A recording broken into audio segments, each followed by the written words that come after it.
Open the glove box. Remove the damper cord from the glove box.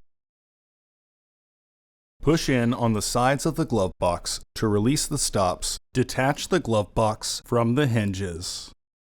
Pinch the tabs on the side of the housing and remove the housing door.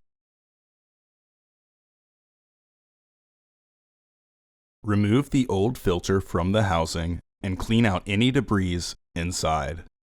Insert your new filter into the housing with its airflow indicating arrow pointing down.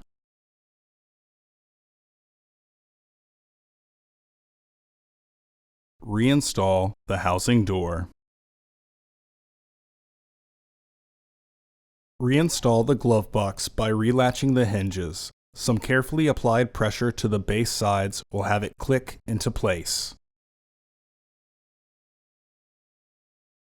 Partially close the glove box to re-engage the stops. Reinstall the damper cord. Close the glove box. Order your parts today at filterheads.com. Also, please like our video and subscribe to our channel so you won't miss any new content.